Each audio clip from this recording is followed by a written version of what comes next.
아멘. 우리 귀한 찬양해 주신 할렐루야 성가대 우리 글로리아 관현악부 감사합니다. 오늘 이 아침 하나님 앞에 나와 신년 두 번째 예배하는 우리 사랑하는 온천제일의 모든 성도님들에게 하나님 주시는 은혜와 평강과 영역의 강건함이 함께 하시기를 주님의 이름으로 간절히 기원합니다. 신약 성경의 많은 이야기 중에 치료와 회복을 받은 사람들이 많았습니다. 그런 사건들 중에 가장 극적인 치료와 회복을 입은 이야기를 꼽으라고 한다면 12해 동안 혈루증을 앓던 한 여인의 회복 이야기를 꼽을 수 있습니다. 그야말로 온 이스라엘 땅의 모든 사람이 예수님을 만나보고자 몰려드는 그때에 수많은 군중들이 사람들이 가득 차 예수님을 밀고 당길 때에 예수님 뒤로 몰래 들어가서 예수님의 옷깃, 옷슬을 잡은 여인의 이야기입니다.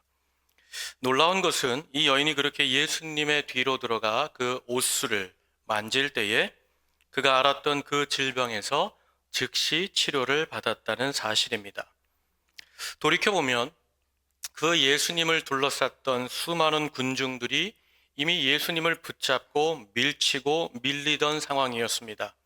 그런데 그 많았던 사람들 가운데 유일하게 치료와 회복을 입은 사람은 이 여인뿐이었다라고 성경은 말합니다. 그렇다면 예수님을 곁에 두고 밀치고 당기고 만지고 예수님을 함께 했었던 많은 사람들과 오직 그 자리에 뒤로 몰래 들어가 섰던 여인, 이 여인의 두 군중과 이 한 사람의 차이가 어떤 역사가 있었던 것일까? 왜 이 여인만 나음을 입었던 것일까? 여러분, 이 여인과 군중의 차이는 무엇이라고 생각하십니까? 이 여인만 나음을 입었다는 사실 하나는 바로 이 여인이 진심으로 주님 만나기를 소원했기 때문입니다. 내가 예수님의 저 옷깃만 만진다 할지라도 내 병은 나을 거야. 그 선명한 믿음 하나를 세웠기 때문에 그 여인만 그 수많은 군중 가운데 회복을 입은 것이죠. 바라기는 오늘 우리 모두도 신년 두 번째 주일 주님 앞에 왔습니다. 주님 곁에 섰습니다. 그런데 수많은 무리처럼 의미 없이, 소망 없이, 회복 없이 돌아가는 인생이 되는 것이 아니라 나는 오늘 이 아침 꼭 주님을 만나보리라. 나는 꼭 주님을 붙들리라. 그 선명한 믿음을 세움으로 오늘 주님이 주시는 회복과 치유와 능력을 입는 우리 사랑하는 성도들 되시길 주의 이름으로 축복합니다. 오늘 말씀 보면 이제 이스라엘이 바벨론에 의해 멸망당했습니다. 하나님의 선민, 절대 망하지 않을 거라고 자신만만했던 하나님의 백성 남유다가 그만 바벨론에게 멸망을 당한 것이죠.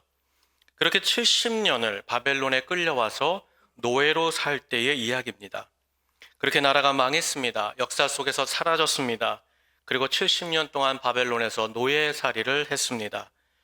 그런데 그때에 70년이 다 되었을 때 바벨론이 그만 신흥 강국이었던 바사, 우리가 잘 알고 있는 페르시아 제국에 의해 점령을 당했습니다.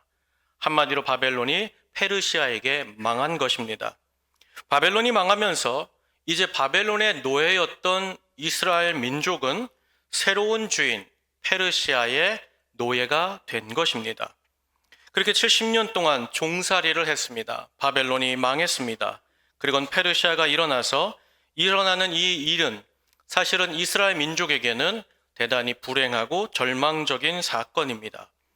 왜냐하면 주전 586년에 바벨론 느부갓네살 왕이 예루살렘을 침공할 때에 바벨론 느부갓네살 왕은 3번에 걸쳐서 예루살렘을 침공했습니다. 침공하면서 바벨론은 예루살렘에 대하여 남유다에 대하여 굉장히 이해도가 높았습니다. 이스라엘 백성, 하나님의 백성이 어떤 성향이 있는가? 저들이 어떤 성품을 지녔는가? 저들이 섬기는 하나님은 누구인가? 그리고 저들이 저렇게 살아가는 저 성전은 어떤 곳인가? 누구보다 잘 알고 이해하고자 했던 왕이 바벨론의 통치자들이었습니다. 그래서 바벨론 느부갓네살 왕은 마지막까지도 예루살렘을 보존해주고 싶었습니다. 대신에 너희가 우리에게 복종하면, 너희가 조공을 바치면 내가 너희에게 예루살렘 그대로 살게 할 것이다. 그렇게 여러 번 권고했습니다. 그런데 이스라엘 남유다 백성들이 저 바벨론에게 우리가 망하지 못하리라, 그리고는 애굽의 도움을 요청했는데 그게 바벨론 느부갓네살 왕에게 발각이 됐습니다. 몰래 군대를 좀 원정을 신청했는데 그 중간에 바벨론 왕이 알아챈 것이죠. 그때 바벨론 왕이 노합니다. 진노가 머리끝까지 오릅니다. 그때 마지막 3차로 들어가 밀어 전멸시키라. 그러므로 이스라엘 민족 남유다가 멸망하게 된 것입니다. 결과론적으로 보면 바벨론에 대항함으로 이스라엘 민족 남유다가 망했지만 그래도 바벨론 왕들은 이스라엘 민족에 대한 이해도가 높았습니다. 역사적으로 이 민족이 어떤 민족인지 잘 알고 있었습니다. 여러분, 이게 무슨 뜻인가? 그러면 우리를 잘 알고 우리의 역사와 우리의 배경을 잘 알고 있는 바벨론 왕이 나중에 좀 우리가 열심히 노예살이를 하면 관용을 베풀지 않겠는가? 다시 자비를 베풀지 않겠는가? 그러면 우리가 그때 다시 고향으로 돌아갈 수 있지 않겠는가? 가능성, 아주 작은 꿈을 꾸고 있었다는 사실입니다. 그런데 주인이 바뀌었습니다. 게다가 당시 바벨론 왕 밑에 유력했던 신하들이 많았는데 그 중에 대표적으로 누가 있었습니까? 남유다 출신, 바로 포로 출신의 다니엘이 왕 밑에 2인자로 버티고 있었습니다. 그리고 그 다니엘과 함께 신앙을 세웠던 세 친구들도 지방의 관청의 대표 중요한 관직을 차지하고 있었기에 그래도 언젠가 우리 남유다 저 유능한 친구들이 우리에게 작은 소망의 불꽃이라도 일으켜 줄 것이다. 그 소망을 품고 70년을 열심히 노예살이를 한 것입니다. 그런데 새로운 강국 페르시아가 일어나면서 고레스 왕에 의해 바벨론이 뒤집어졌습니다. 여러분, 이것이 무엇을 뜻하는가 하면 이제 이스라엘의 새 주인이 된 페르시아의 첫 번째 왕 고레스는 70년 전에 망한 이스라엘 민족에 대한 이해가 없습니다. 저들이 어떻게 살았고 어떤 배경을 가졌고 여기에 와 있는지 관심이 없습니다. 그저 저들은 바벨론이 가지고 있었던 노예였고 내가 그 바벨론을 점령했으니 저 노예도 내 것이다. 내 전리품에 불과하게 된 것이죠. 이렇게 나라가 바뀌고 왕이 바뀌는 이 사건은 그동안 막연하게 품었던 이스라엘 민족의 작은 불꽃 같은 신락 같은 마지막 소망도 꺾어버리는 그야말로 모든 것이 끝나는 사건이 되고 만 것이죠. 그런데 놀랍게도 오늘 말씀을 보면 바벨론을 무너뜨린 페르시아의 첫 번째 왕 고레스가 등극한 첫 해에 놀라운 말을 시작합니다. 그가 무슨 말을 하는가? 에스라서 1장 2절을 제가 읽겠습니다. 바사왕 고레스는 말하노니 하늘의 하나님 여호와께서 세상 모든 나라를 내게 주셨고 나에게 명령하사 유다 예루살렘의 성전을 건축하라 하셨나니 우리 3절 말씀 다 함께 읽겠습니다. 이스라엘의 하나님은 참 신이시라. 너희 중엔 그의 백성 된 자는 다 유다 예루살렘으로 올라가서 이스라엘의 하나님 여호와의 성전을 건축하라. 그는 예루살렘에 계신 하나님이시라. 아멘.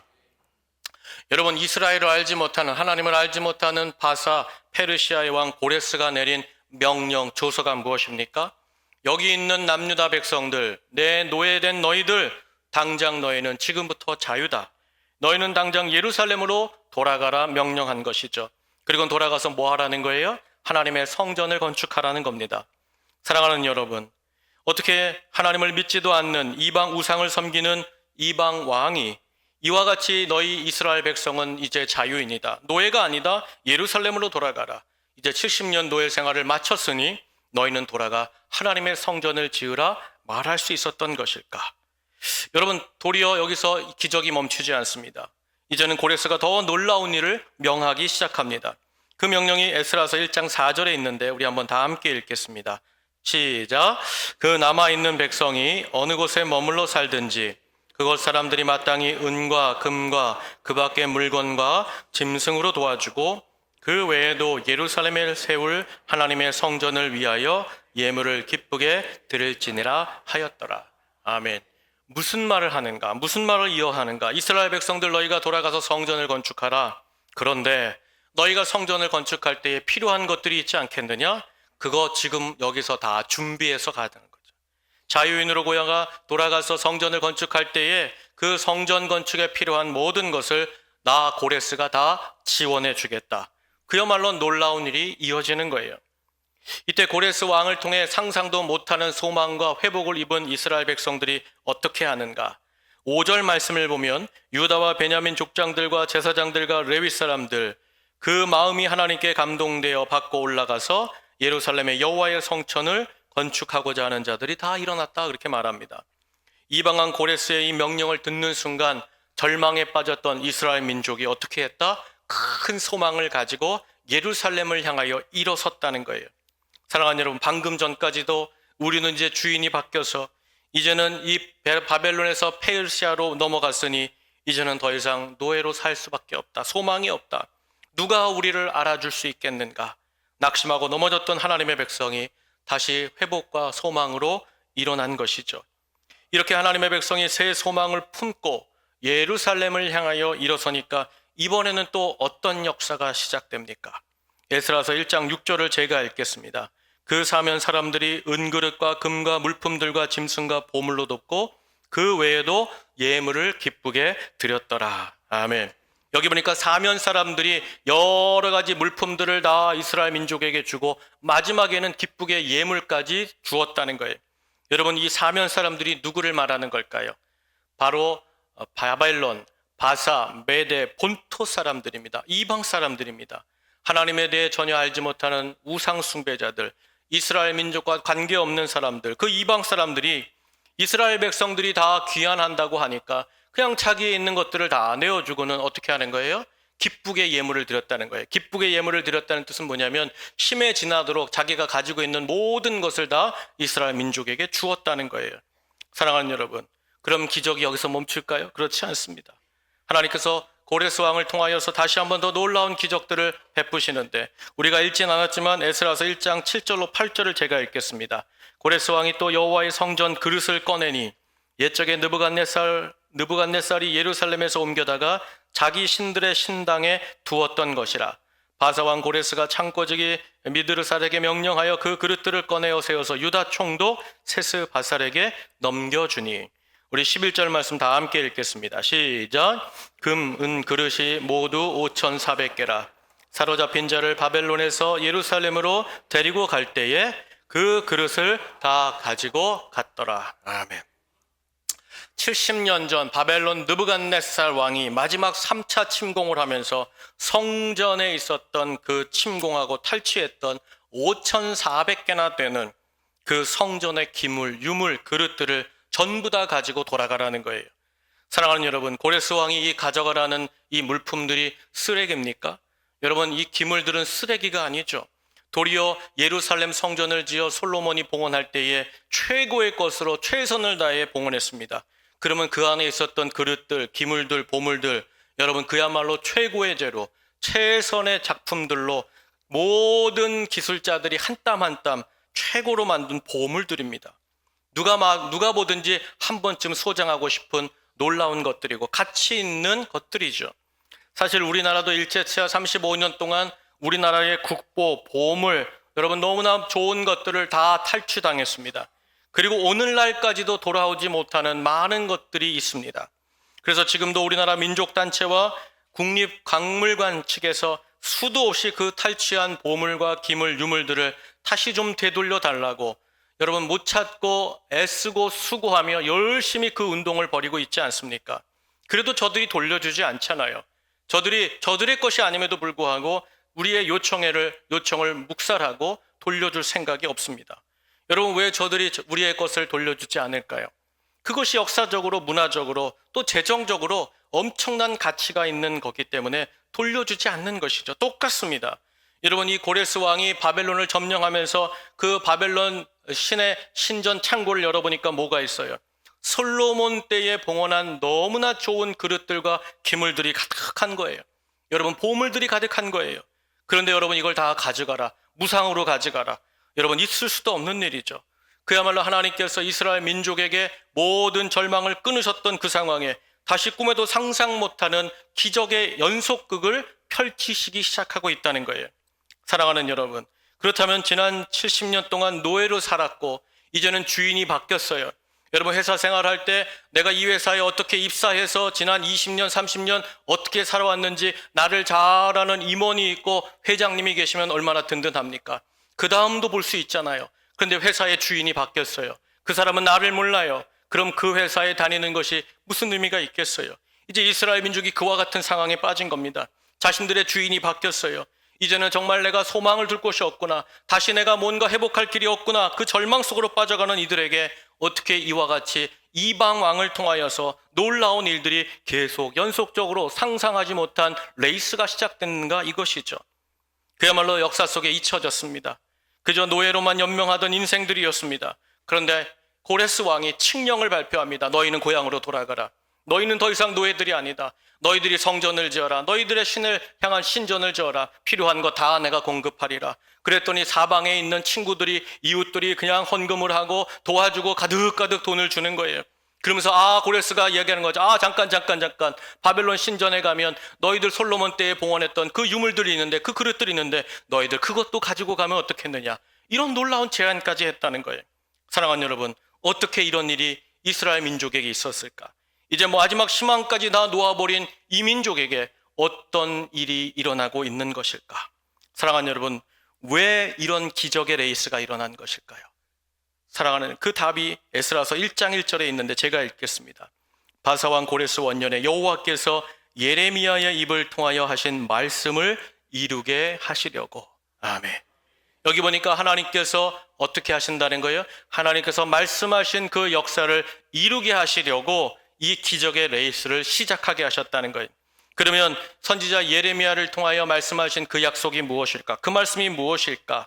여러분, 예레미야 29장 10절에 있는데 다 함께 읽겠습니다. 함께 읽습니다. 시작. 여호와께서 이와 같이 말씀하시니라. 바벨론에서 70년이 차면 내가 너희를 돌보고 나의 선한 말을 너희에게 성취하여 너희를 이곳으로 돌아오게 하리라. 아멘. 사랑하는 여러분, 하나님께서 너희가 바벨론에 끌려간다, 너희가 망하여 70년을 살 것인데 70년의 시간이 채워지면 내가 너희를 다시 이곳으로 돌아오게 하리라. 하나님이 말씀하셨다는 거예요. 그리고 이 말씀을 바벨론에 끌려와서 포로로 살던 다니엘이 총리가 되었을 때 다니엘이 발견합니다. 다니엘서 9장 2절 말씀 보면 곧 그 통치 원년에 나 다니엘이 책을 통해 여호와께서 말씀으로 선지자 예레미야에게 알려주신 그 연수를 깨달았나니 곧 예루살렘의 황폐함이 70년 만에 그치리라 하신 것이니라. 아멘. 하나님께서 우리 민족을, 이 민족을 이제 저 이방 갈대아 바벨론 사람들에게 넘겨 망하게 하시지만 70년만 되면, 70년의 시간이 차면, 때가 차면 반드시 하나님이 우리를 다시 거룩한 도성 예루살렘 우리의 나라로 돌아가게 하실 것이다. 회복을 주실 것이다. 여러분, 이 약속을 하나님이 이미 바벨론에게 망하기 전에 약속해 주셨다는 거예요. 사랑하는 여러분, 하나님이 이미 말씀하셨어요. 하나님이 약속하셨어요. 하나님이 언약하셨어요. 그럼 우리 하나님은 반드시 그 말씀대로 지키시고 행하시고 이루시는 분인 줄로 믿습니다. 창세기를 보면요, 하나님께서 아브라함을 불러냅니다. 갈대아 우르에서 그를 불러내서 민족의 조상, 믿음의 조상이 되게 하리라 약속하셨습니다. 그런데 민족의 조상이라고 하면 뭐가 있어야 돼요? 후사가 있어야 돼요. 자식이 있어야 돼요. 그런데 나이가 많은 아브라함과 사라에게 자식이 생기지 않는 거예요. 그랬더니 어느 날 하나님이 그 밤에 아브라함을 찾아오셔서는 밖으로 나가자는 거예요. 밖으로 나가서 저 하늘의 뭇별들을 보여주면서, 수많은 별들을 보여주면서 저와 같이 네 자손이 저와 별들과 같으리라. 여러분, 창세기 15장 4절로 5절 말씀 보세요. 여호와의 말씀이 그에게 임하여 이르시되 그 사람이 내 상속자가 아니라 내 몸에서 날 자가 내 상속자가 되리라. 나가 이르시되 하늘을 우러러 뭇별을 셀 수 있나 보라. 또 그에게 이르시되 내 자손이 이와 같으리라. 하나님께서 위대한 말씀, 놀라운 약속의 말씀을 아브라함에게 주신 거예요. 여러분, 얼마나 귀한 말씀입니까? 아브라함이 살던 그 고대 시대에는 자식이 복이에요. 자식이 많은 것이 구별되는 복을 받았다는 자랑거리였습니다. 그런데 이 말씀 가운데, 이 약속의 말씀 가운데 아브라함이 어떻게 합니까? 자신은 이미 늙었다는 거예요. 나는 노인이라는 거예요. 그리고 내 아내 사라도 경수가 끊어져서 이미 이제 임신할 수 없는 상태가 오래되었다라고 답했어요. 여러분, 아브라함이 된다고 말한 거예요? 안 된다고 말한 거예요? 안 된다고 답한 거예요. 아내 사라도요, 아브라함과 하나님이 이야기를 나눌 때에 뒤에서 몰래 듣고 있다가 내게 자손이 있으리라 할 때 사라가 피식거리고 비웃었다는 거예요. 될 법한 일이 아니기에 사라도 비웃을 수밖에 없었던 것이죠. 그런데 사랑하는 여러분, 하나님께서 이 레위에게 하신 그 약속의 말씀, 이 언약의 말씀이 어떻게 나타났습니까? 우리 창세기 21장 5절로 6절 말씀 다 함께 읽겠습니다. 함께 읽습니다. 시작. 아브라함이 그의 아들 이삭이 그에게 태어날 때에 백세라. 사라가 이르되 하나님이 나를 웃게 하시니 듣는 자가 다 나와 함께 웃으리로다. 아멘. 하나님께서 이 내외에게 하신 그 말씀, 그 언약의 말씀, 약속하신 바를 누구보다 정확하게 이루어 주신 줄로 믿습니다. 그럼 사랑하는 여러분, 아브라함과 사라가 그날 밤 그 텐트 밖에서 하늘을 바라보며 내 자손이 이와 같으리라 하신 이 말씀 정말 곧이곧대로 끝까지 믿었습니까? 온전히 믿었습니까? 절대 그렇지 않습니다. 여러분, 이 두 내외가 자기 생각대로 자기의 행동을 감행합니다. 그것이 어떤 행동이에요? 애굽에서 데리고 온 하갈을 아브라함에게 집어넣고는 그 다음에 아들을 낳잖아요. 그 아들 이름이 뭐예요? 이스마엘 낳잖아요. 여러분, 하나님께서 반드시 너와 사라를 통하여 주시겠다고 했는데 어떤 짓을 했어요? 믿지 않았어요. 그 말씀 받지 않았어요. 그리고 자기 생각대로, 자기 고집대로, 자기 계획대로 행하여 이스마엘을 낳는 엄청난 죄를 범했어요. 실수했어요. 그 이스마엘을 아브라함이 안았을 때 하나님이 득달같이 찾아오셔서 아브라함, 잠깐만, 내가 그날 밤 얘기했잖아. 너 그때 내가 분명히 얘기했잖아. 너하고 사라하고 나오는 자식이라 그랬지 하갈하고 나오는 이 아들은 아니야. 그래, 네가 그렇게 했으니 지난번에 내가 했던 하늘의 별과 같고 바닷가의 모래알 같은 이야기, 그 약속은 없던 걸로 하자. 오늘 여기서 이스마엘 아는 것으로 그 약속은 오늘 너에게 끝이다, 취소다, 없던 말이다 말씀하셨습니까? 아니에요. 분명히 이 두 내외가 실수했어요. 자기 생각대로 잘못했어요. 그럼에도 불구하고 하나님께서는 약속하신 바, 이 두 내외에게 말씀하신 바, 언약하신 바 변함없이 행하시고 이루시는 우리 하늘아버지신 줄로 믿습니다. 여러분, 이사야서 55장 11절 말씀 보면 이런 말씀이 있죠. 내 입에서 나가는 말도 이와 같이 헛되이 내게로 되돌아오지 아니하고 나의 기뻐하는 뜻을 이루며 내가 보낸 일에 형통함이니라. 사랑하는 여러분, 하나님의 말씀은 대저 능치 못함이 없는 줄로 믿습니다. 사실 오늘 말씀을 표면적으로 보면요, 인간적으로 보면요, 역사적인 시선으로 보면 그냥 고대 근동의 정치적인 싸움에 의해서 바벨론은 쇠퇴하고 페르시아가 일어나면서 그 페르시아의 왕이었던 고레스가 갖고 있었던 놀라운 통치, 그가 가졌던 정치 철학, 그것으로 말미암아 이스라엘 민족이 돌아가고 그들이 고향으로 되돌아가는 것처럼 보입니다. 게다가 이 고대 근동을 통일한 절대군주 고레스가 하나님을 믿는 사람도 아니지 않습니까? 그는 바사의 우상이었던, 페르시아의 우상이었던 마르둑이라는 신을 섬겼던 우상 숭배자입니다. 그런 그가 그렇게 바벨론과의 싸움에서 힘겹게 이 전투를 이루었습니다. 그 희생, 모진 고생을 겪으면서 어렵게 쟁취한 나라가 바벨론이었습니다. 그럼 그 바벨론에 있던 모든 것이 다 내 것입니다. 히브리 노예도 이스라엘 노예도 다 내 것입니다. 어떻게 왕이 함부로 그 노예들을 풀어줄 수 있겠습니까? 그러면서 너희는 자유해라. 너희는 가서 네 맘대로 너희들이 섬기던 성전을 지어라. 그리고 그 비용까지 내가 다 대주리라. 그리고는 깜빡했다. 내가 너희들 붙잡아 왔을 때 바벨론의 느부갓네살이 그 성전의 기물들을 갖고 왔는데 그거 소중한 것 내가 알고 있지만 너희들 다 가져가라.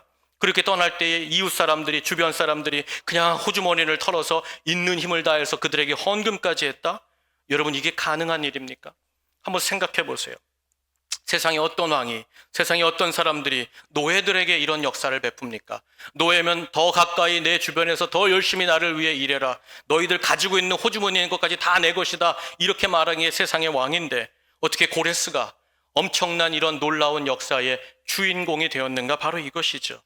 사랑하는 여러분, 어떻게 이런 일이 일어났을까요? 이 고레스 왕에게 하나님이 무슨 짓을 하신 걸까요?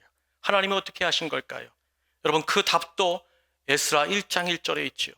여러분, 제가 읽겠습니다. 여호와께서 바사왕 고레스의 마음을 감동시키시매.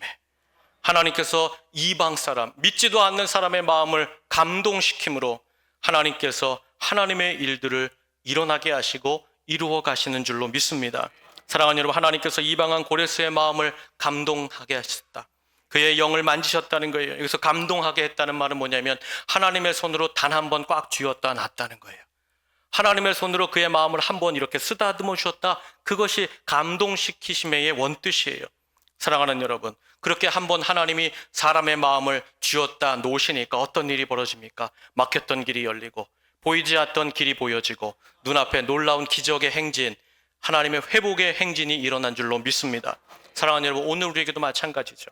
오늘도 하나님께서는 나의 얽힌 문제와 내 가정에 있는 갈등과 고민들, 여러분, 하나님께서 성령으로 그 마음을 만져주시고 절망한 내 자녀의 마음을 한 번만 쥐었다 펴시고 내 거래처 사장과 내가 속한 직장의 동료들의 마음을 한 번만 어루만지시면 되는 줄로 믿습니다. 그렇게 주님께서 성령을 통하여서 만져주실 때마다 우리 인생과 가정에는 놀라운 기적의 행진이 시작되는 줄로 믿습니다.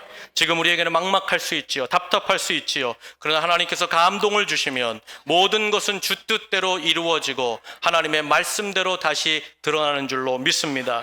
사랑하는 여러분, 예수님의 제자들을 보면 그 제자들 평균 이하입니다. 이미 부름받을 때부터 갈릴리 촌동네 사람들이에요. 그리고 부름받은 그 모습 그대로 그들은 평균 이하였습니다.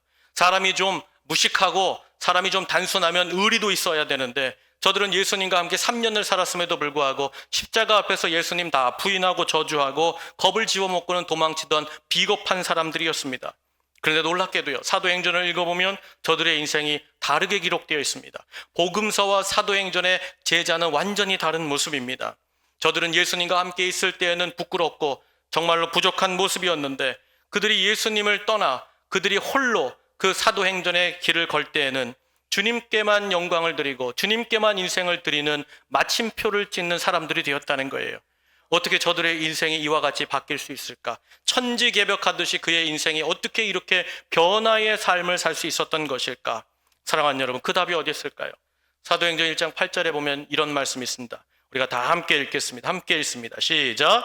오직 성령이 너희에게 임하시면 너희가 권능을 받고 온 유대와 사마리아와 땅끝까지 이르러 내 증인이 되리라 하시니라. 아멘.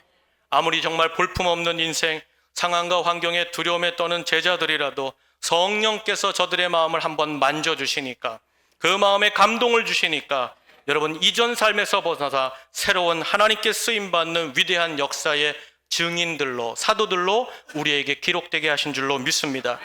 여러분, 다윗이 어린 날 이제 사울 왕의 왕궁에 들어갑니다. 왜 왕궁에 들어가는가? 사울 왕이 악령에 씌이면서 그가 불순종하면서 하나님의 말씀을 떠나면서 악령이 그에게 강한 고통, 두통을 유발하는 거예요.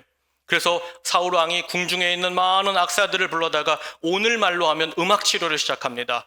너 바이올린 켜봐라, 너 플룻 불어봐라, 너 드럼 쳐봐라, 너 연주해봐라. 그런데 누구도 그 다윗의 악령을 쫓아내지 못하는 거예요. 그러다 결국 누가 들어옵니까? 여러분, 목동 출신, 목자 출신 다윗이 하프를 들고 들어오는 거예요. 그런데 놀랍게도 다윗이 연주를 하면 사울왕을 뒤집었었던 그 악령이 물러가는 거예요. 사울왕을 힘들게 했던 그 두통과 모든 고난이 그냥 쉴 틈 없이 싹 물러가는 거예요. 그러면 여러분, 어떻게 이런 일이 일어났을까요? 여러분, 다윗의 하프가 수십억 원, 수억 원짜리라 그랬을까요? 다윗이 정말 궁중의 악사보다도 탁월한 연주 실력 때문에 그랬을까요? 여러분, 다윗의 악기와 다윗의 연주 실력은 동네에서 그냥 저 산골짜기에서 들판에서 양칠 때에 아마추어로 배운 거예요. 띵가띵가 하던 수준이에요.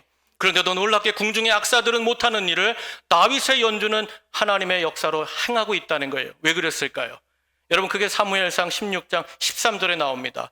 바로 사무엘이 기름 뿔병을 그에게 부을 때 이렇게 기록되어 있어요. 하나님의 영에 감동되니라. 다윗이 하나님의 영에 감동되니라. 사랑하는 여러분, 오늘 저녁에 우리가 문화부 임명 예배를 드려요. 우리 성가대 노래 잘하는 분 제가 봤을 때는 없어요. 전공자 없어요. 악기팀 우리 수십억 대 악기 없어요. 그런데 하나님께서 우리 문화부원들에게 하나님의 영에 감동시키시면 이들의 연주와 이들의 찬양이 우리의 심령에 평안을 불러오고 우리 심령에 하나님의 역사를 보게 하는 일이 있을 줄로 믿습니다. 아멘. 안 하시네요. 아멘. 사랑하는 여러분, 이것이 우리가 믿는 살아계신 하나님의 영의 능력이요, 하나님의 열심이요, 하나님의 일하심인 줄로 믿습니다. 바로 온 우주의 창조주가 되시고 그분의 손으로 얼마든지 역사를 주락펴락하시는 그 전능하신 하나님이 그 하나님의 손으로, 그 하나님의 영으로 우리의 마음을 만지고 움직이시면 얼마든지 불가능이 가능이 되고 절망이 소망이 되고 슬픔이 기쁨이 되고 눈물은 찬송이 되고 아멘 할 때까지 상처는 간증이 되고 낙심은 노래가 되고 통곡은 하나님을 위한 찬송가가 될 줄로 믿습니다. 사랑하는 여러분, 지금 여러분이 가지고 있는 질병과 내 가정의 한숨과 직장 생활의 한탄이 아무리 힘겹고 어려운다 할지라도 살아계신 하나님의 열심과 행하심과 전능하심을 체험하는 반드시 하나님의 영광의 자리로 변화될 줄 믿습니다. 그러므로 사랑하는 여러분, 우리가 오늘 이 아침 다시 내가 기적의 레이스, 기적의 연속극을 시작하고 싶은 분이 계시다면 내가 해야 될 일이 무엇일까요?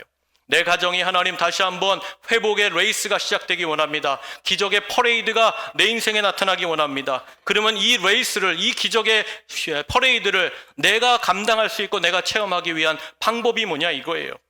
여러분, 그건 하나입니다. 하나님의 성령이 나를 감동시키시고 하나님의 성령이 우리의 마음을 만지시는 줄로 믿습니다.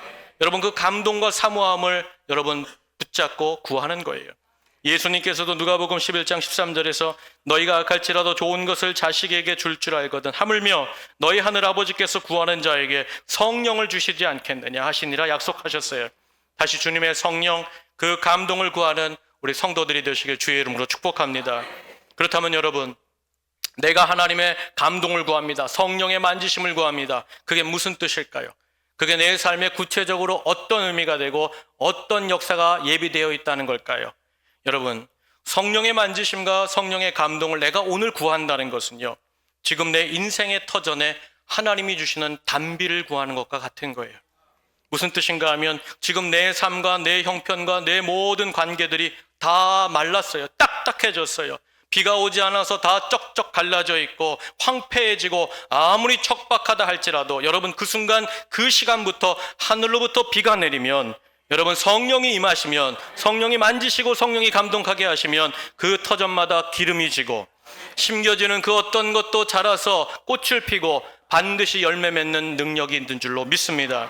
한마디로 오늘 이후로 하나님이 마음을 만지시면, 내 가정과 내 자녀들을 만지시면, 내 삶의 터전에 있는 주변 사람들의 그 마음을 만져주시면, 여러분, 오늘 이 순간부터 주님께서 내 인생에 어떤 큰 일을 행하실지 아무도 상상하지 못하는 경이롭고 신비하고 놀라운 일들이 우리 앞에 예비되어 있는 줄로 믿습니다.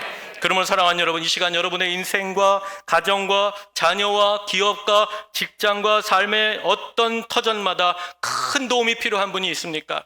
지금 세상 사람들, 믿지 않는 사람들과의 관계가 얽혀서 송사가 생기고 불편한 관계가 되고 갈등으로 마음이 심란하고 마음이 졸이는 분이 계십니까?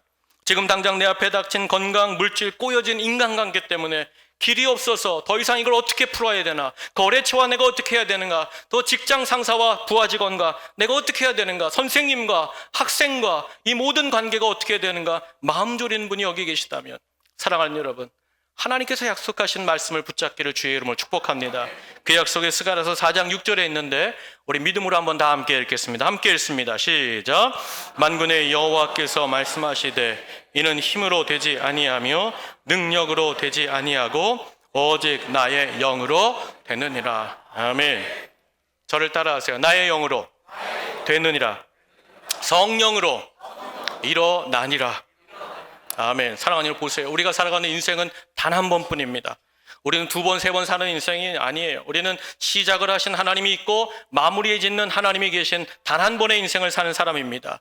그런데 아무리 이 인생 가운데 여러분이 좋은 계획과 좋은 플랜들을 많이 짜고 철저하게 미리미리 준비하고 넉넉히 행한다고 해서 여러분, 또 나를 도울 만한 많은 인간관계와 그 인간의 많은 전문적인 지식과 나를 도울 힘이 많다고 해서 되는 것이 아니에요.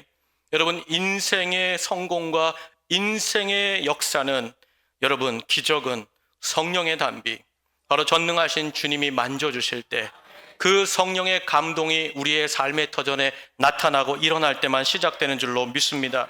바라게 오늘 신년 두 번째 아침입니다. 여러분, 오늘 주님께 구하십시오. 주님, 내 마음을 성령의 감동으로 채워 주옵소서. 내 가정의 배우자를 주님, 그 마음을 주님 만져 주시옵소서. 하나님 아버지여, 흔들리는 내 자녀의 마음을 한 번만 쥐어 주시옵소서. 내 모든 관계마다 하나님의 만지심과 성령의 단비가 임하게 하여 주시옵소서. 여러분, 이 아침 성령을 사모함으로, 주님의 만지심을 사모함으로, 감동을 기대함으로 반드시 하나님이 우리 인생 가운데 2025년 우리 인생의 내일부터 시작돼, 아니 오늘 예배를 마치는 이 순간부터 하나님이 내 인생에 심어놓은 그 놀라운 기적의 레이스를 시작하는 그 회복의 퍼레이드를 주님과 함께 찬송으로 나아가는 우리 온천제일의 모든 성도들과 가정과 우리 교회가 되기를 주의 이름으로 간절히 축복합니다. 이 시간 우리 말씀 붙잡고 한번 기도하면 좋겠습니다. 사랑하는 우리 가족 여러분, 하나님의 사람은 하나님이 지켜주십니다. 아무리 절망의 끝자락에 섰다 할지라도, 모든 것이 다 끝났다 할지라도, 여러분, 하나님은 우리에게 약속하신 바를 이루어 가시고 세상의 모든 사람을 움직여 행하시는 우리 하나님이십니다. 사랑하는 여러분, 오늘도 하나님은 그 사랑하는 자녀를 향하여 시선을 떼지 않으십니다. 내가 지금 어떤 일로 고민하는지, 어떤 일로 막혔는지, 왜 눈물 흘리며 답답해하는지 하나님은 알고 계십니다. 그리고 하늘로부터 그 능력과 역사와 가히 끝을 셀 수 없는 역전의 은혜를 예비하고 계십니다. 바라기는 오늘 이 아침 주여 내 심령을 만져 주시옵소서. 내 가정의 성령의 임재를, 내가 선 자리마다 성령의 단비를 내려 주시옵소서. 그래야 새로운 기적의 퍼레이드를 시작하게 하시고 우리 가정을 하나님 쓰시는 가정으로, 내 모든 관계를 하나님 역사의 현장으로 하나님의 영광을 드러내는 아름다운 땅으로 인도하여 주시옵소서. 우리 다 함께 말씀 붙잡고 한번 기도하겠습니다. 하나님 감사합니다. 하나님께서 오늘 이 아침에 우리에게 다시 한번 만져주시는 은혜가 있기 원합니다. 하나님 아버지여, 주님께서 내 마음을 만져주시고 내 배우자의 마음을 만져주시고 내 자녀의 마음을 만져주시고 내 거래처를 만져주시고, 하나님 아버지여 나와 얽혀 있는 형제들을 만져주시고, 하나님 아버지여 직장 동료들을 만져주시고, 하나님 내가 가르치는 학생들을 만져주시고, 우리 인생의 스승들을 만져주시옵소서. 하나님 아버지 우리 장로님들을 만져주시옵소서. 우리 권사님들을 만져주시옵소서. 우리 집사님들을 만져주시옵소서. 우리 글로리아 관현악단을 만져주시옵소서. 하나님 아버지 모든 성가대원들을 만져주시옵소서. 하나님의 감동이 있게 하여 주셔서 하나님 악령이 떠나가는 역사가 있게 하여 주시고, 하늘의 밝은 빛을 비추는 하나님의 영광이 하나님 아버지여 주님께 붙들린 인생마다 나타나게 하시고, 하나님 반드시 기적의 역사로 함께하여 주시옵소서. 하나님께서 우리 가운데 은혜를 베풀어 주시옵소서. 주님 감사합니다. 거룩하신 하나님 감사합니다. 우리가 주님의 만지심을 사모합니다. 내 힘과 내 능으로 되는 것이 아니요 오직 여호와의 능하심으로, 그 성령의 만지심으로, 성령의 감동케 하심으로 우리 인생이 변화될 줄 믿습니다. 하나님 나를 먼저 바꿔주시고 내 주변의 가정과 내 자녀들과 내 모든 삶의 터전마다 하나님이 열어주시고 하나님이 걷게 하시는 기적의 퍼레이드를 사는 우리 모든 온천제일의 성도들이 되게 하여 주시옵소서. 감사하며 예수님의 귀하신 이름으로 기도하옵나이다. 아멘. 이 시간 다 자리에서 일어나셔서 거룩하신 성령이여 우리 찬양하고 축도함으로 예배를 마치겠습니다.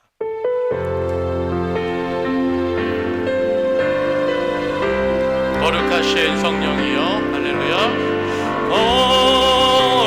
거룩하신 성령이여 우리에게 임하소서. 우리에게 임하소서. 성령의 불로, 성령의 불로 오셔서 세상 어떤 마음 태우소서. 손 들고 주를 바랄 때 성령이여, 성령이여, 성령이여, 성령이여 임하소서. 거룩하신 성령님, 거룩하신 성령이여 지금 우리에게 임하소서. 성령의 불러오셔서, 성령의 불러오셔서 세상 어떤 마음 태우소서. 손 들고 주를 바랄 때 성령이여, 성령이여, 성령이여, 성령이여 임하소서. 손 들고 주를 바랄 때, 손 들고 주를 바랄 때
하나님 성령을 주시옵소서.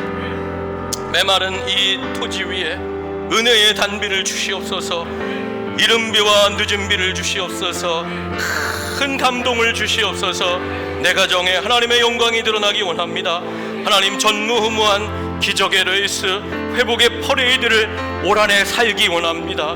하나님이여, 그 하나님이 베풀어 주시고 예비된 그 기적의 걸음을 걷는 시작하는 이 아침 이 예배가 되기 하여 주시옵소서. 우리 한 번 더 하나님 앞에 주여 한번 부르짖고 기도하겠습니다. 주여, 아버지 감사합니다. 오늘 이 아침에 하나님 아버지여, 성령의 감동을 원합니다. 하나님 아버지, 내 마음을 만져주시옵소서. 내 배우자의 마음을 만져주시옵소서. 내 자녀의 마음을 만져주시옵소서. 우리 직원들의 마음을 만져주시옵소서.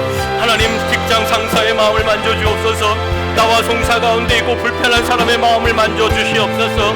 하나님 아버지여, 우리가 관계된 인간관계에 하나님 그 마음들을 만져주시옵소서. 형제들을 만져주시옵소서. 자매들을 만져주시옵소서. 하나님 아버지여, 구원받아야 될 하나님 불길 속으로 들어가는 그 영혼을 만져주시옵소서. 하나님께 다시 서는 이 아침이 되게 하시고, 하나님께서 그 걸음걸음을 예비된 놀라운 능력으로 하나님 기적의 퍼레이드로, 기적의 레이스로 하나님 우리 성도들이 달려가게 하시옵소서. 하나님, 이것도 주시는가? 이런 일도 행하시는가? 아이 하나님, 상상하지도 못한 경이롭고 하나님 한이가 가득하며 신비하며 하나님만이 행하실 수 있는 그 능력의 일들이 올 한해 우리 인생 가운데 하나님의 열심으로 펼쳐지게 하여 주시옵소서. 위로부터 주시는 하나님의 역사가 우리 인생을 바꿀 줄 믿습니다. 하나님께서 베푸시는 놀라운 역사가 우리의 인생과 삶과 가정을 바꾸시기 원합니다. 우리 교회를 만져주시옵소서. 우리 모든 성도들을 만져주시옵소서. 하나님 아버지, 모든 질병이 떠나가게 하시고 모든 위로와 격려와 축복과 은혜가 오늘 이 아침에 성령으로부터 쏟아지는 이 아침이 되게 하여 주옵소서. 올 한해 하나님, 나의 영으로 되리라, 나의 성령으로 이루리라. 하나님, 붙잡은 그 말씀대로 그 능력대로 경험하는 우리 모든 성도들 되게 하여 주시옵소서. 하나님 감사합니다. 은혜와 역사를 베풀어 주옵소서. 하나님 감사합니다. 하나님, 나를 먼저 만져 주시옵소서. 지치고 딱딱하여 하나님 신앙을 잃어버리고 기도의 입술을 잃어버리고 말씀을 사모함을 잃어버렸던 나를 하나님 먼저 만져 주시옵소서. 하나님 아버지, 우리의 가정을 만져 주시옵소서. 특별히 하나님, 우리 배우자를 만져 주시옵소서. 하나님 아버지여, 새 희망이 솟게 하여 주시고 하나님께서 베푸시는 놀라운 능력의 기적의 레이스를 우리 내외가 걷게 하여 주시옵소서. 하나님, 우리 자녀들을 하나님께 맡겨드립니다. 하나님 아버지여, 고민하는 자녀들, 진로 가운데 답답해하고 절망스러운 자녀들, 하나님 반드시 하나님의 손으로 그 아이의 마음을 만져주시옵소서. 하나님, 그 아이가 낙심하지 않게 하여 주시고 그 아이의 마음을 만져주심으로 하나님의 역사가 일어나게 하여 주시옵소서.